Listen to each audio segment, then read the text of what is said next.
عندهمش البترول والغاز. هما كانوا يقولوا لنا في الجزائر، كانوا يقولوا لنا بلي المغرب دولة ما فيها والو. غادي الجزائري اللي كان بوصبع دخل الى المغرب هو بوصبع، غادي يولي الى الجزائر هو معارض. كيفاش هما راهم واصلين وحنا لا؟ غادي الجزائري يسقسي روحه هادو كيفاش بناو، كيفاش وصلوا، كيفاش الطرق عندهم نقيين، كيفاش عندهم حدائق، كيفاش هم واصلين الى هذا الموصل وحنا لا. انا جزائري، تحيا المغرب وديما مغرب، وعاش الملك محمد السادس، وان تو تري فيفا المروك، ما كانش الجيري، فيفا المروك. والله يا خويا لا صافي بليزير، بحال اللي كيشغل لي زالجيريان اللي تشوشوا، والله العلي العظيم صافي بليزير. نتوما راكم فور في الكره في السياسه، فاش ما جيتونا راكم فور، ماشي غير الجيري، راكم فور على لا نهضروا صح. خوا بصح المروك راكم فايتينا بلي فور صافي بليزير، ولا لا راكم رافعيننا ورافعين راسنا. وتحية المغرب. دبل كيك، بايسكل كيك، مقصية، سموها كما شئتم، فلا خلاف على أن هدف المغربي أيوب الكعبي في مرمى جزر القمر تاريخي وعالمي، وأعاد الكثيرين من جيل زد وجيل الألفية إلى العصر الذهبي للكابتن ماجد، الذي كان يبقى معلقا طبعا في الهواء على مدى 3 حلقات إلى حين تسجيل الهدف. مشاهدينا، إليكم كيف خطف الكعبي الأنظار. شاهدوا. بعد تمرير طبعا ثنائي متقن داخل منطقة الجزاء، سجل الكعبي هدفا بركلة مزدوجة في الدقيقة 74 ليؤكد طبعا فوز أسود الأطلس بنتيجة 2-0، وبذلك فتح باب الحديث مبكرا جدا عن منافسته على جائزة أجمل هدف في النسخة الحالية من كأس الأمم الأفريقية. مدرب المنتخب وليد الركراكي وصف الهدف بهدف الكعبي طبعا بالاستثنائي، وأشار إلى ضرورة التزام لاعبيه بالتركيز طوال مدة المباراة.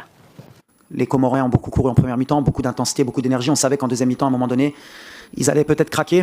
Et dès qu'on a mis un peu de mouvement, qu'on est passé par les côtés, qu'il y avait de la présence dans les surfaces, on a ouvert le score. Et après, le deuxième but de Ayoub qui a été extraordinaire, avec les mêmes principes. Donc voilà, 2-0, c'est mérité. On aurait peut-être même pu aller mettre un troisième.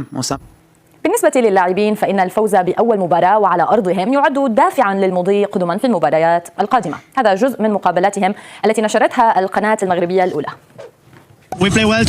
أعتقد أننا لعبنا بشكل جيد. الحظ لم يساعفنا في الشوط الأول، خلقنا عديد الفرص، لكن في الشوط الثاني سجلنا هدفين. سيرتفع نسقنا مباراة تلو الأخرى.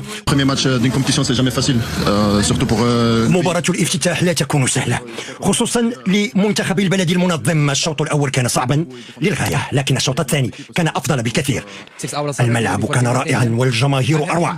سعداء كذلك بهذا الفوز في أولى مباريات كان المغرب 2025. سنكون بالتأكيد في الموعد.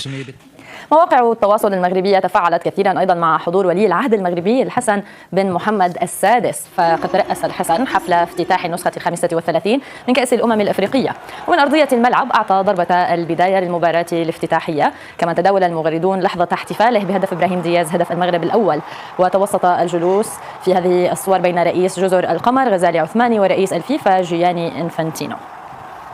أخيرا إليكم جانب من أجواء المشجعين المغاربة الاحتفالية. انتصار مفرح والله، فرحونا الله يفرحهم، الله يرضي عليهم، والله لعبوا مزيان الله يرضي عليهم، والله هذه فرحه الله ما نساوهاش. الماتش كان زين ما شاء الله تبارك الله. هنيئا لنا بهذا الفوز.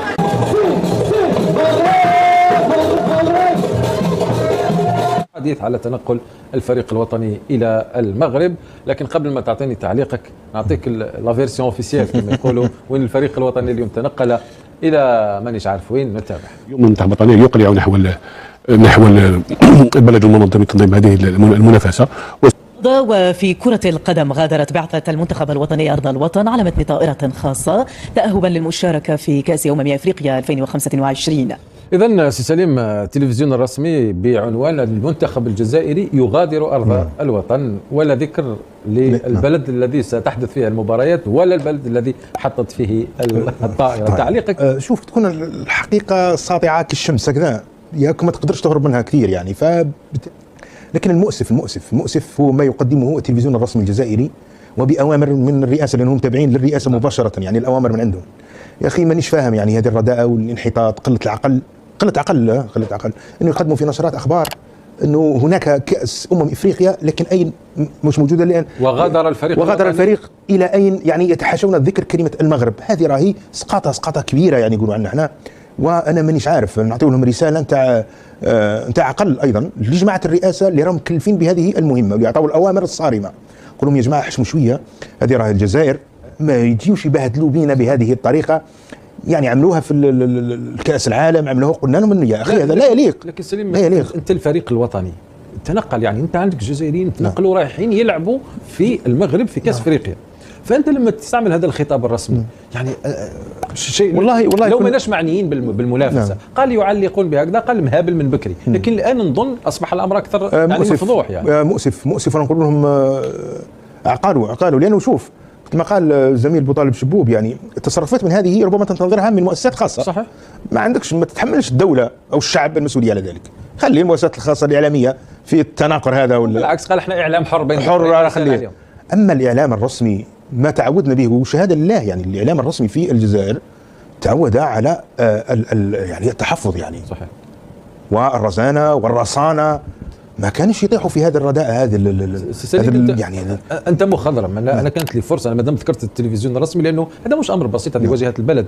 انا كانت لي فرصه مع واحد من الصحفيين القدم في التلفزيون الجزائري الان متقاعد، يقول لي احنا في التلفزيون سابقا كانت تجينا يعني برقيات او تعليمات دوريه حول المصطلحات التي يجب ان تستعمل في مواضيع محدده. قال تقول مثلا الكاتب القدير، تقول البلد الشقيق، تقول كذا، يعني مصطلحات محدده. صحيح. يبدو اننا الان فقدنا كل البوصله. لا، هناك تعليمات اخرى الان، تعليمات اخرى يعني ممكن تعليمها من رئاسه قال اسمع ما تذكرش بلد. طبعا هذا هو الشيء اللي راه مقلقني انا، ومقلق كثير من تعرف شكون اللي يكتبوا الان اللي راهم منزعجين ومقلقين، راهم كبار الصحفيين اللي معروفين، راهم يكتبوا في مواقع التواصل الاجتماعي، وناس اصحاب سمعه، والناس الصغير فيهم في عمره 50 سنه. راهم يقولوا احشموا، يعني احشموا، لا يمكن ان يكون هذا اداء تلفزيون رسمي. وهناك بعض التعليقات لجزائريين بسطاء قالوا نحن نشاهد التلفزيون الرسمي المغربي. يا اخي قال ما يحكيوش علينا مثل ما تحكيوا انتم المغرب، يعني بالرغم من هناك ازمه على المستوى الرسمي، يعني هناك يعني ليفل معين، ما نهبطوش تحت سقف معين ما نقدروش نهبطوا فيه، لكن احنا هبطنا وهبطنا كثير كثير كثير. لذلك انا نقول